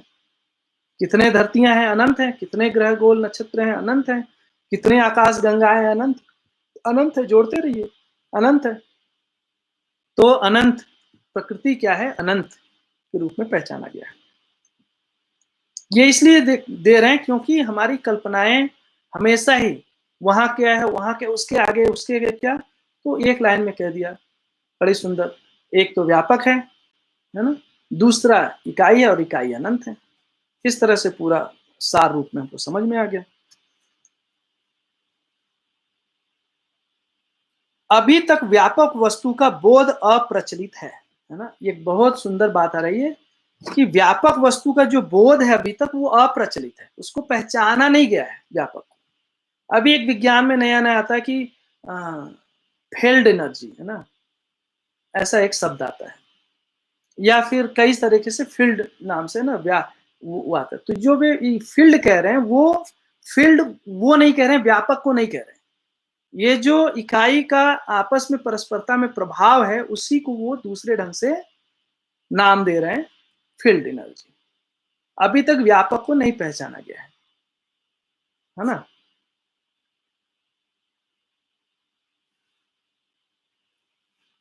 व्यापक वस्तु का बोध होने के उपरांत अनंत वस्तुएं कैसे हैं उसका उत्तर मिल जाता है। यदि हमको व्यापक वस्तु का बोध होता है तो उस व्यापक वस्तु में अनंत वस्तुएं किस प्रकार से हैं, किस तरह से सजी हैं, उसका भी हमको उत्तर मिल जाता है। एतयो समझदारी रूपी अध्ययन व्यापक में अनंत अविभाज्य होने के अर्थ में सर्वतोमुखी समाधान होने का आधार होना पाया जाता है ना। तो अध्ययन के लिए ये बहुत जरूरी है। अध्ययन इसीलिए हम लोग आज अध्ययन करने योग्य हो गए, हम इसलिए अध्ययन कर पा रहे हैं, इसलिए हम शायद अध्ययन में पूर्णता को भी पालेंगे। इस क्रम में हर इकाई अपनी स्थिति गति के साथ वर्तमान है। फिर से हम लोग वापस आ गए अपनी वहीं पे कि इस पूरे को देखते हैं। तो अगर हम मूल रूप से देखें तो व्यापक क्या है, वो स्थिति के रूप में है और प्रकृति गति के रूप में है, ऐसा भी देख सकते हैं। जब हम प्रकृति के अंदर जा रहे हैं तो प्रकृति हमको ने क्या देखा, स्थिति पूर्ण है। स्थिति पूर्ण में ही क्रियाएं हैं और हर क्रिया एक स्थिति क्रिया है और एक गति क्रिया है। तो इस तरह से स्थिति गति के साथ ही सारी चीजें वर्तमान है और वर्तमान का तात्पर्य वर्तते रहना, हमेशा ऐसे ही वर्तते रहता है। ये ऐसा, इसका वर्तना कभी समाप्त नहीं हो सकता है। वर्तते रहने का तात्पर्य है कि ये क्रियाशील है, ऐसे ही सदा क्रियाशील रहता है। क्रियाशीलता रहने का तात्पर्य है आचरण स्पष्ट है, इसके अंदर एक निश्चित आचरण है। आचरण स्पष्ट रहने का तात्पर्य है कि स्थिति में त्व सहित व्यवस्था और गति में समग्र व्यवस्था में भागीदारी है। तो फिर से आचरण, फिर वहीं पे आगे हम लोग जहां से शुरुआत किए थे, आचरण। आचरण का मतलब ये है कि स्थिति में त्व सहित व्यवस्था, है ना, और गति के स्वरूप में समग्र व्यवस्था में भागीदारी। जब तक ऐसा नहीं होता है तब तक उसको हम आचरण के रूप में नहीं पहचान रहे हैं, निश्चित आचरण के रूप में नहीं पहचान रहे। यह धरती एक सौर व्यूह सूर्य के साथ जुड़े हुए सभी ग्रह गोलों के समूह में भागीदारी करती हुई समझ में आती है। सभी ग्रह गोल अपने अपने स्थिति गति में अनवरत कार्यरत हैं। एक दूसरे के हस्तक्षेप के बिना सभी एक दूसरे को पहचानते हुए निश्चित आचरण कर रहे हैं और सौर व्यूह की व्यवस्था में भागीदारी कर रहे हैं। तो अगर हम बड़े स्केल पे भी देखते हैं तो यही घटनाएं हो रही है, ऐसे ही चीजें चल रही है। अब क्या यहाँ पे करें, बहुत जो ध्यान देने वाली बात है कि एक दूसरे के हस्तक्षेप के बिना, जहां पे अपने को ध्यान देना है, हस्तक्षेप के बिना एक दूसरे को पहचान। तो जब पहचान हो रही तो इसमें हस्तक्षेप नहीं कर रहे हैं। जो धरती का वातावरण है, जो चंद्रमा का वातावरण है, जो सूरज का वातावरण है, जो मार्स का वातावरण है, जो ये सब सौर व्यूह में साथ में रहते हुए एक दूसरे के जो प्रभाव क्षेत्र हैं, एक दूसरे के प्रभाव क्षेत्र को सुरक्षित बनाए रखे हुए हैं और उनके बीच में बहुत दूरी है। तो उस तरह से इनके बीच में जैसे परमाणु के अंदर एक प्रभाव क्षेत्र का दूसरे प्रभाव के क्षेत्र के साथ इंटरेक्शन है, यहाँ पे उस तरह का इंटरेक्शन नहीं, क्योंकि दूरी बहुत ज्यादा है। तो यहाँ पे किस रूप में वो शून्याकर्षण के साथ बने हुए हैं, और शून्याकर्षण में रहते हुए वो सभी इकाइयां स्वतंत्र रूप से गतिमान है और एक दूसरे के साथ हस्तक्षेप नहीं कर रहे हैं, है ना।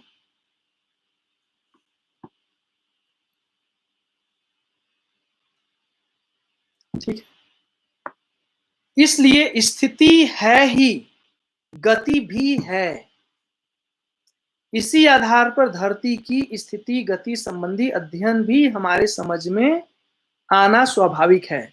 बोल रहे हैं ये है ही, इंपॉर्टेंट बात, इसके ऊपर एक है और ही भी जोड़ दिया, है ना। तो ये है ही ऐसा, और जो है ऐसा उसका अध्ययन हो सकता है। और जो था, अगर हम था के बारे में क्यूरियोसिटी है, या होगा के बारे में, हो सकता है के बारे में जो क्यूरियोसिटी, उसका अध्ययन नहीं हो सकता है, क्योंकि है का अध्ययन है, होने का अध्ययन है।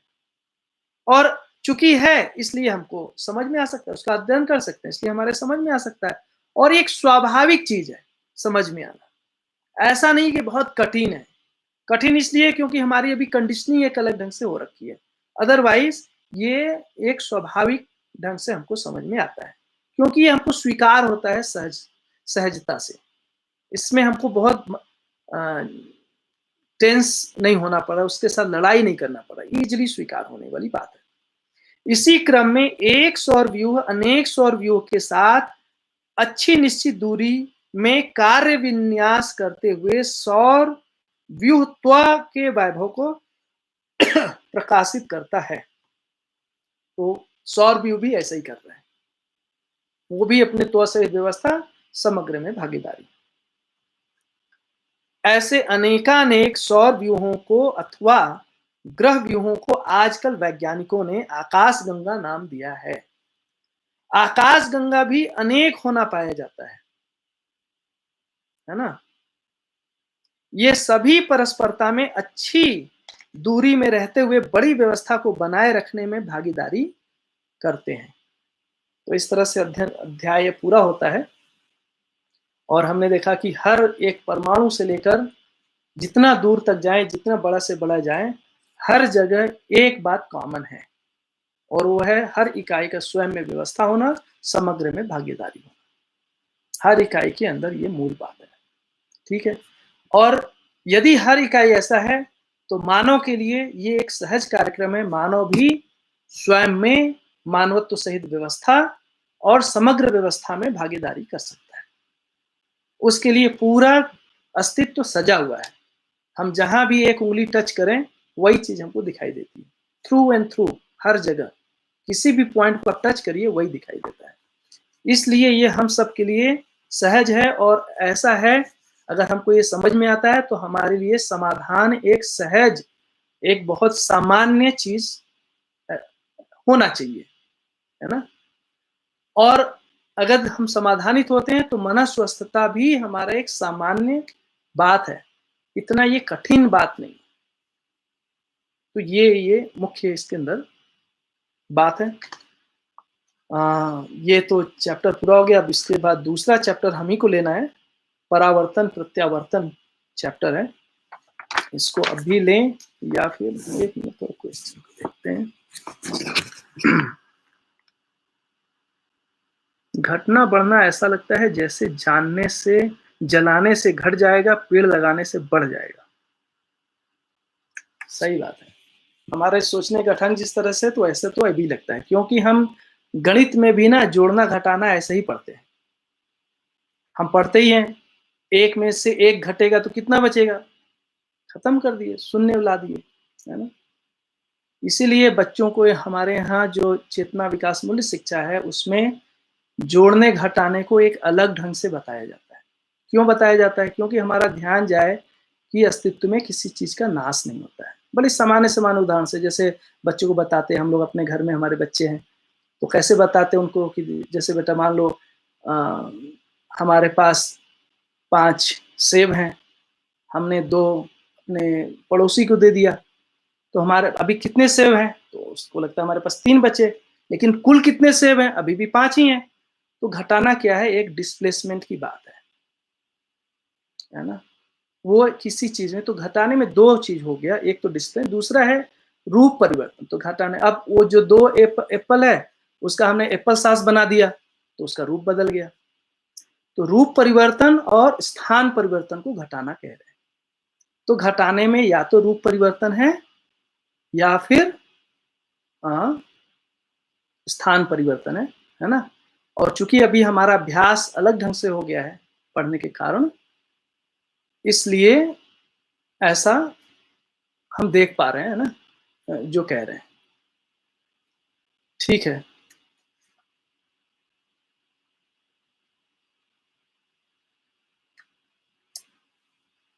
ठीक है, तो हम थोड़ा सा ले भी सकते हैं ना। राकेश भैया का उसमें एक मैसेज है।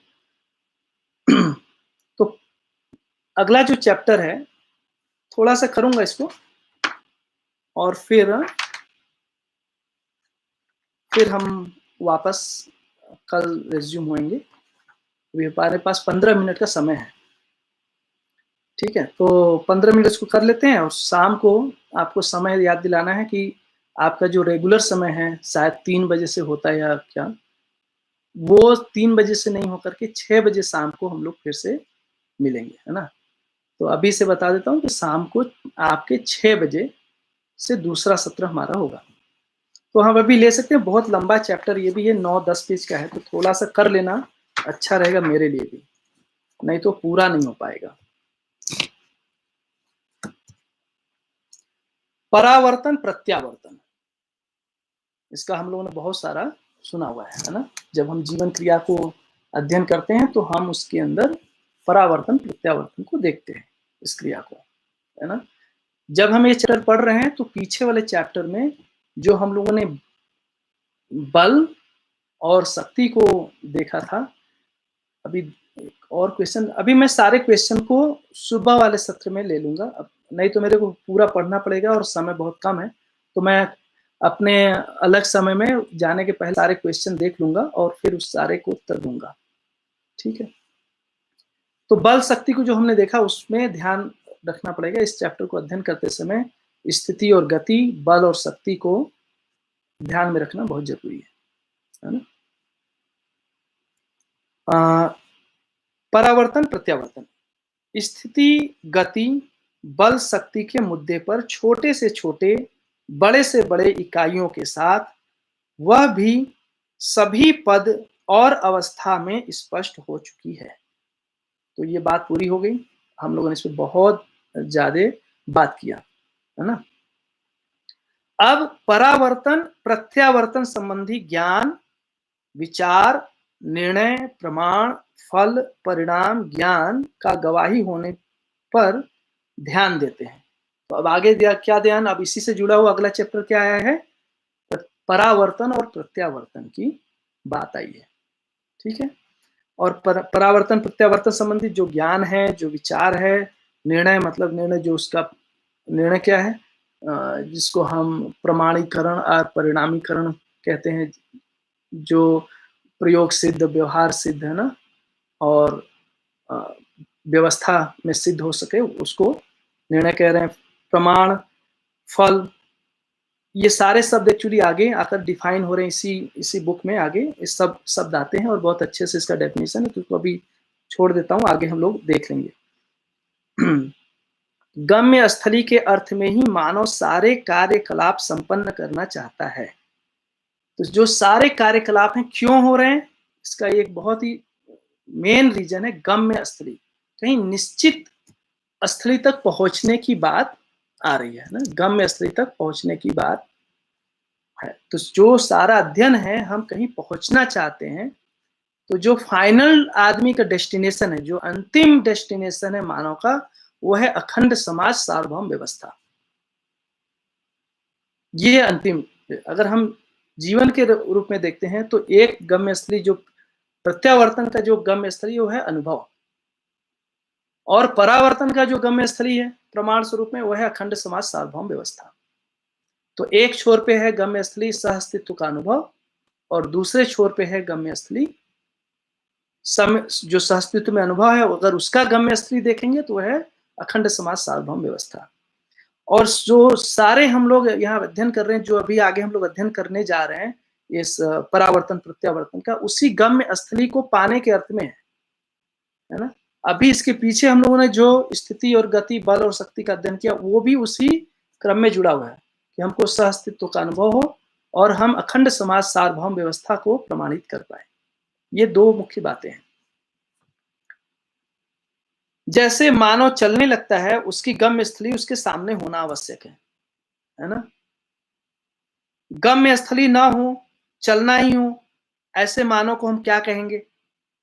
हर मानव सोच सकता है। थोड़ा मजाक बनाना, ये अब वो ट्रेन में वो सोम भैया हमारे कई बार उदाहरण देते हैं कि भाई ट्रेन में आदमी है, उससे पूछा कि आप कहाँ जा रहे हैं, है ना। वो किसी ने उदाहरण दिया था, याद नहीं कौन, तो वो कि कहाँ जा रहे हैं आप, तो खाना पीना खिलाता है, सब कुछ बढ़िया करता है, लेकिन उसको ये नहीं मालूम है कि उसको जाना कहाँ है। तो हमको लगता है कि वो अभी समझदार नहीं है। और ऐसे ही हम भी दौड़े जा रहे हैं। अभी हम लोगों ने बहुत बढ़िया फ्रेज बना रखा है कि लाइफ इज ए जर्नी। जीवन क्या है? एक निरंतर यात्रा है। तो हम सब निरंतर यात्रा पे निकले हुए हैं। कहाँ पहुंचना है नहीं मालूम है, ऐसा अभी चल रहा है। यहाँ पे क्या कह रहे हैं, उसका उलट, कि जो भी हम कार्य करते, जो भी गति है, जहां भी हम एक काम को शुरू किया, उसका एक एंड पॉइंट है। उसको एंड पॉइंट की बजाय एक उसकी पूर्ण पॉइंट कह लो, जहां पे उस क्रिया को पूर्ण होना है। तो हर क्रिया को एक जगह जाकर पूर्ण भी होना है ना। तो जब हम कोई डिसीजन ले रहे हैं, हम चलने लगे, तो हमको कहीं पहुंचना है। अगर हम पहुंचने वाले चीज को ध्रुवीकृत कर लेते हैं, तब जाकर के हमारा अध्ययन होता है। हमको पहुंचना कहाँ है, वो अगर ध्रुवीकृत नहीं है, तो जो हमारी जर्नी है वो ठीक नहीं हो सकती है, क्योंकि दिशा ही सेट नहीं होगा। दिशा तभी सेट होगा जब हमको लक्ष्य पता है, अंतिम जगह पहुंचना कहाँ है ना। तो उस रूप में कह रहे हैं, और कह रहे हैं कि अगर ये तय नहीं है कि आपको पहुंचना कहाँ है, तो आप फिर जो बातें करते हैं, जो अध्ययन कर रहे हैं या कुछ भी कर रहे हैं, उसका कोई मतलब नहीं निकलता है।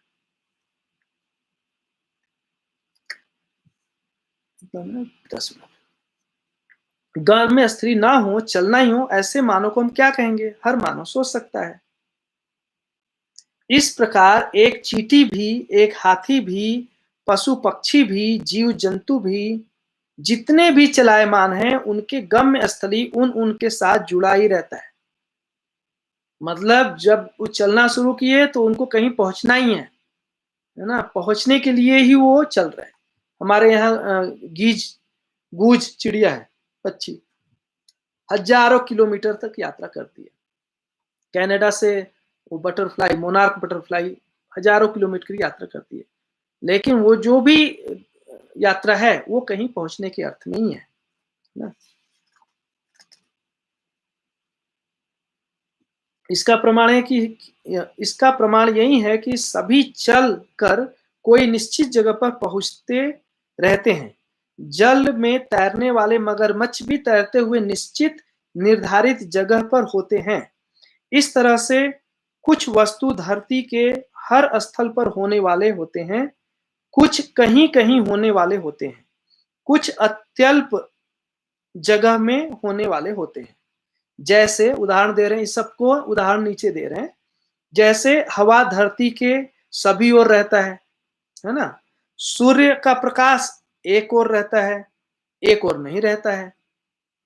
जैसे नदी दूर दूर तक बहती है, जैसे पहाड़ एक ही जगह में दिखाई पड़ता है, जैसे झाड़ पौधे एक ही जगह में रहते हैं, इसी धरती में मानव भी रहता है, पक्षी भी रहता है। कुछ वर्ष पहले मानव ऐसा सोचता था कि पक्षियां ही दूर दूर तक जाते हैं। वह बदलकर अब मानव भी पूरी धरती में घूमने लगा, हवाई जहाज बना लिया, अपना यात्रा कर रहे हैं। चलो अच्छा है कि कोरोना वायरस के कारण थोड़ा यात्रा कम हो गया है ना। घूमते हुए भी कोई ना कोई जगह में, स्थान में होता ही है। वो कहीं घूमता है तो कहीं ना कहीं होता ही है। घूमता है तो होना एक अवश्यंभावी रहता ही है। यह स्थिति गति के साथ जुड़ी हुई तथ्य है। अब कहीं रहेगा तो स्थिति तो है ही। स्थिति के बिना गति होती नहीं है ना। यह सिद्धांत अथवा सकारात्मक स्थिति के साथ ही गति प्रमाणित होती है। तो सकारात्मक स्थिति के साथ ही गति प्रमाणित होती है, स्थिति के बगैर गति प्रमाणित नहीं होती। गति के साथ आप स्थिति को नहीं, स्थिति के साथ गति है। ठीक है। मानव की स्थिति गति सुस्पष्ट है।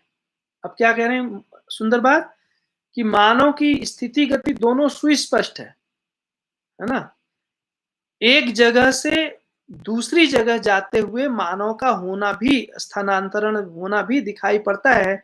इसके साथ साथ परावर्तन प्रत्यावर्तन की क्रिया भी संपादित होती है। तो दो क्रियाएं हैं, परावर्तन की क्रिया, तो परावर्तन से उसको कहीं पहुंचना है, और प्रत्यावर्तन की क्रिया है ना, उसका एक सेट डेस्टिनी है, उस जगह उसको पहुंचना है।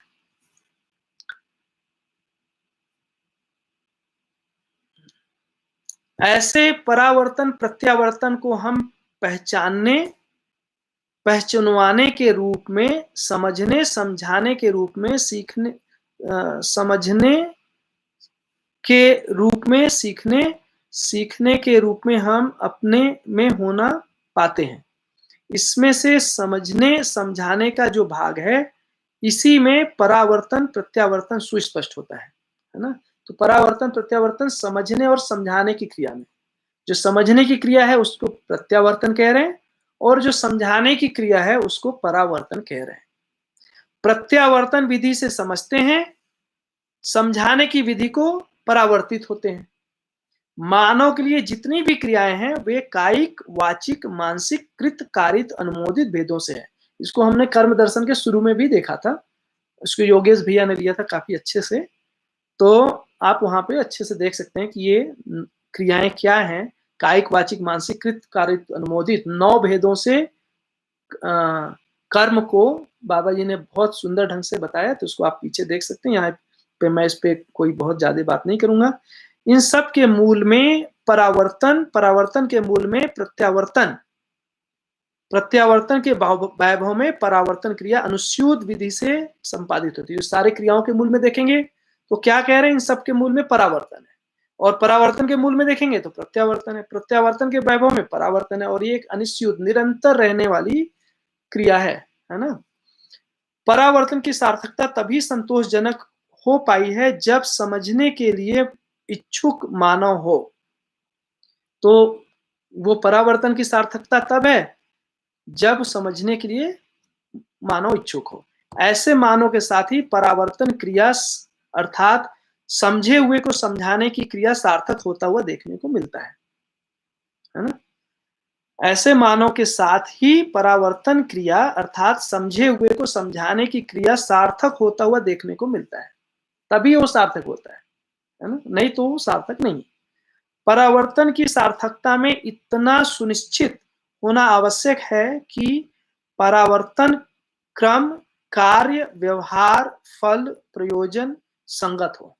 नीचे बता रहे हैं, कार्य में उत्पादन का आधार, तो परावर्तन क्रम क्या है, एक तो कार्य में क्या है, उत्पादन, व्यवहार में न्याय, तो उत्पादन कैसे, नियम पूर्वक उत्पादन है ना, व्यवहार में न्याय, तो न्याय को देख रहे हैं, और उसके फलन में मानवाकांक्षा के आधार, मानवाकांक्षा क्या है, मानव की आकांक्षा है समाधान समृद्धि अभय अस्तित्व या अभ्युदय या सर्वतोमुखी समाधान का प्रमाण।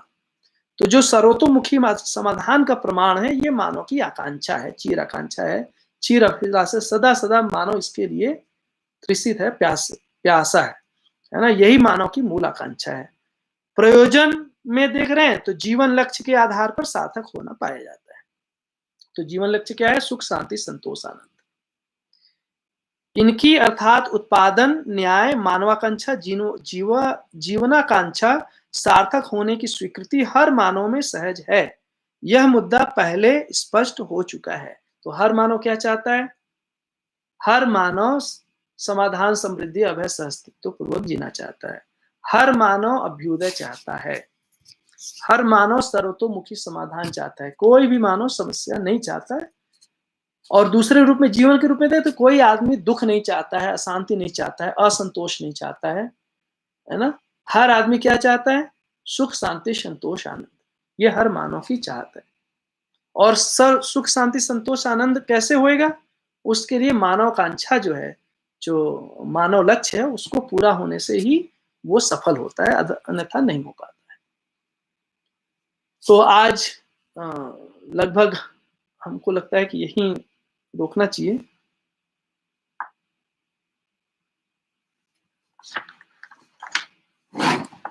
और हमारे पास शायद 2 सेशन, राकेश भैया से पूछना पड़ेगा कि भैया मेरे को 2 सेशन और मिलेगा कि 1 सेशन मिलेगा? क्योंकि 1 सेशन मैं नहीं कर पाया था, तो उसके हिसाब से फिर मैं सेशन को बढ़ाऊँगा।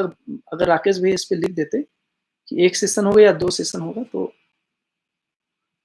उसके हिसाब से मैं आगे करूँगा।